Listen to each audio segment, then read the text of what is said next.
Good morning বন্ধুরা, আমি শ্রাবন্তী। আমার ক্যাপচার অফ ফ্রেম ব্লগে তোমাদের অনেক অনেক স্বাগত। আশা করছি তোমরা সবাই ভালো আছো, আমিও ভালো আছি। তো চলো আজকের ভিডিওটা দেখে নেওয়া যাক। তো আমরা বাড়ির ক্লিনিংয়ের কাজে আমরা বিভিন্ন ধরনের ব্রাশ ইউজ করে থাকি। তো কে কে কী ধরনের বাড়িতে ব্রাশ ইউজ করো আমি জানি না, তবে আমি কি বাড়িতে ইউজ করি, ক্লিনিংয়ের কাজগুলো কিভাবে করি, তো সেই নিয়েই আজকের ভিডিওটি।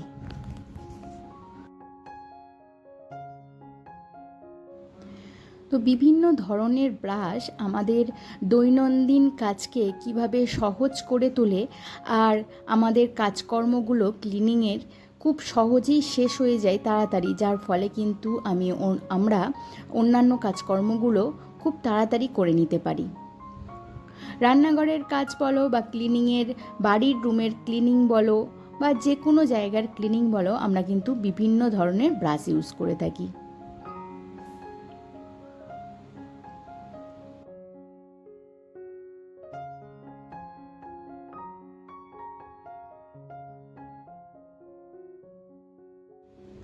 আমার বাড়িতে সবথেকে বেশি ইউজ হয় যে ব্রাশগুলো, তার মধ্যে হচ্ছে এইগুলো। এই চারটে ব্রাশ বেশি ইউজ হয়।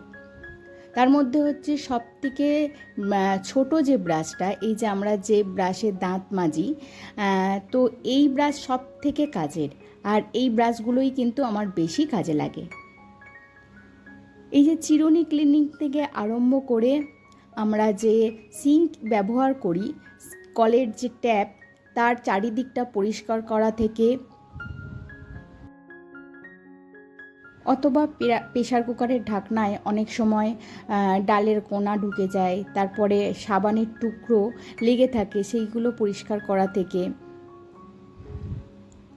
তারপরে অনেক সময় হয় কি, আমরা যে কাপে চা খাই, কাপের যে হ্যান্ডেল, তার একটা সামান্য গর্ত থাকে, সেখানে কিন্তু চায়ের যে দাগ সেটা জমা হয়, সেইগুলো পরিষ্কার করা থেকে, এই সব ছোট ছোট কাজে কিন্তু আমাদের যে এই ছোট ব্রাশ খুবই কাজের।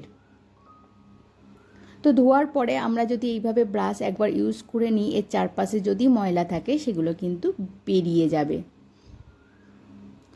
তো এই ধরনের ছোট ব্রাশ কিন্তু খুবই কাজের। যেখানে আমাদের আঙুল পৌঁছায় না, যেখানে বড় ব্রাশ পৌঁছায় না, তো সেই ধরনের জায়গাগুলোতে কিন্তু এই ব্রাশ পৌঁছে যায় অনায়াসেই। তাই এই ধরনের ছোট ব্রাশ কিন্তু আমাদের সব থেকে কাজে।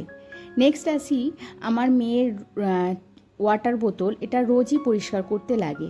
তো ভেতরে একবার এরকমভাবে ঘষে নিলেই কিন্তু খুব সহজেই পরিষ্কার হয়ে যায়, আমাকে বেশি পরিশ্রম করতে হয় না। এছাড়া বাড়িতে আমাদের যে ওয়াটার বোতলগুলো আছে, সেই বোতলগুলো পরিষ্কার করার ক্ষেত্রেও এই ব্রাশগুলো বিভিন্নভাবে আমাকে সাহায্য করে থাকে। নেক্সট আসি, এটা একটা শু ব্রাশ, কিন্তু আমি শু পরিষ্কার করার জন্য ব্যবহার করি না। আমি যেটা করি, যে ওয়ালের বিভিন্ন ছোট ছোট জায়গাগুলো বা এই ধরনের ম্যাট থাকলে সেগুলো পরিষ্কার করার ক্ষেত্রে এই ব্রাশগুলো কিন্তু খুবই কাজের, খুব সুন্দরভাবে পরিষ্কার হয়ে যায়, আর হচ্ছে ময়লাগুলো একেবারে চলে যায়, আর আমাকে ডিপ ক্লিনিংয়ের হাত থেকে বাঁচিয়ে দেয়।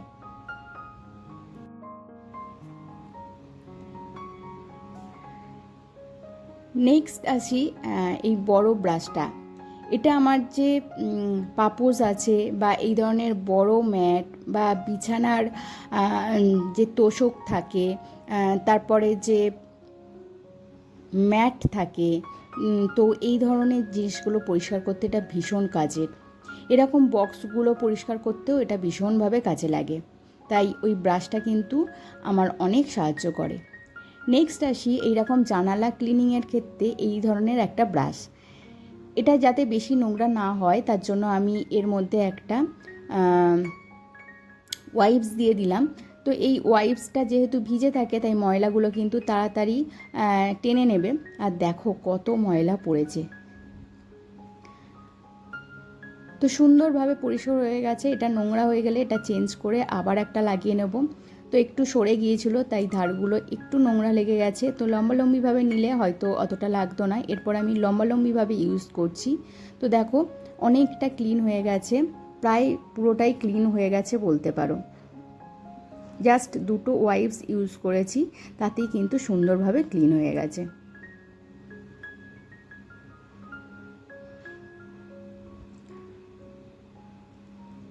তো ঝুল ঝাড়া আর ওয়াল ক্লিনিংয়ের ক্ষেত্রে আমি 2টো ব্রাশ ইউজ করি। একটা খুব কমন কম দামি, যেটা সকলের ঘরেতেই আমাদের মধ্যবিত্ত বাড়িতে থাকে, আর একটা হচ্ছে এরকম মাইক্রোফাইবারের। তো দুটোই ওয়াশেবল, তাই আমাদের কিন্তু খুব একটা অসুবিধা হয় না। তো একটা আমি ওয়াল ক্লিনিংয়ের ক্ষেত্রে ইউজ করি, আর একটা হচ্ছে ঝুল ঝাড়ার ক্ষেত্রে। আর ওটা যেহেতু সহজেই বাড়ানো কমানো যায়, তাই আমার ভীষণ উপকারে লাগে। তো আমি ডাস্টিংয়ের ক্ষেত্রে এরকম মাইক্রোফাইবার যে টাওয়ালগুলো হয় এগুলো ইউজ করি, আর তার সঙ্গে হচ্ছে কটনেরও ইউজ করি। তো মাইক্রোফাইবার ডাস্টিংয়ে পরিষ্কার করার ক্ষেত্রে ভীষণ উপকারী। কিচেনেও আমি এরকম একটা মাইক্রোফাইবার ইউজ করি টাওয়াল, যেটা খুবই কাজে লাগে। আর এইগুলো হচ্ছে আমার পুরানো কাপড় থেকে কাটা, তো এইগুলো ইউজ অ্যান্ড থ্রো হিসাবে ব্যবহার করা হয়। তো এই মাইক্রোফাইবার ক্লথগুলো পরিষ্কার করার জন্য আমি একটা এইরকম হোয়াইটনার ইউজ করি, যেটা কিন্তু খুব পাওয়ারফুল। এটা হাফ বালতি জলে 1 চামচ দিয়ে 5 মিনিট ভিজিয়ে রাখলেই কিন্তু সমস্ত নোংরাগুলো পরিষ্কার হয়ে যায়। তো আমি প্রত্যেক দিন যে ডাস্টিং করি, জাস্ট 1 চামচ দিই, যেহেতু এটা আমি হাফ বালতিরও কম জল নিয়েছি, তাই হাফ চামচের মতো দিয়ে দিলাম। আর এবার ভালো করে মিশিয়ে ওর মধ্যে ওই ক্লথগুলো ভিজিয়ে রাখবো 5 মিনিট। আর 5 মিনিটেই দেখো শুধু একটুখানি কষে নিলেই সুন্দর দাগ দোগ সমস্ত পরিষ্কার পরিচ্ছন্ন খুব ভালোভাবে হয়। তো এই যে মাইক্রোফাইবার আমার কিচেন টাওয়ালটা, এটাও কিন্তু ভীষণ নোংরা হয়েছে দেখতেই পেলে।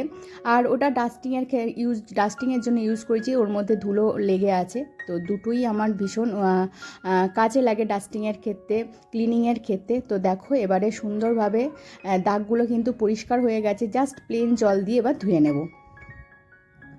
লাস্ট আসি, ক্লিনিং করে এই হ্যাকটা আমি ইউজ করছি।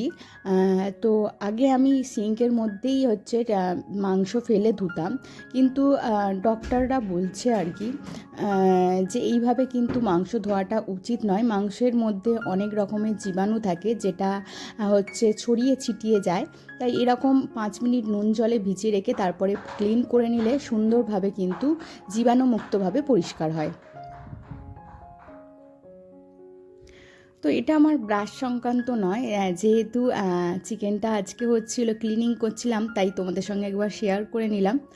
তো বন্ধুরা, আজকের ভিডিও এই পর্যন্ত রাখছি। ভিডিওটি ভালো লাগলে অবশ্যই একটা লাইক কমেন্ট করে দিও। আর আমার চ্যানেলে যদি নতুন বন্ধু হয়ে থাকো, তাহলে অবশ্যই একটা সাবস্ক্রাইব করে দিও। যেসব বন্ধুরা অলরেডি সাবস্ক্রাইব করে আমার পাশে আছো, তাদেরকে জানাই অসংখ্য অসংখ্য ধন্যবাদ। তোমাদের সঙ্গে আবারও দেখা হবে নেক্সট কোনো ভিডিওতে, নেক্সট ব্লগে। তোমরা সবাই ভালো থেকো, সুস্থ থেকো, যে যেখানেই থাকো না কেন। সকলকে ভালো রেখো। তো আজকের মতো টাটা।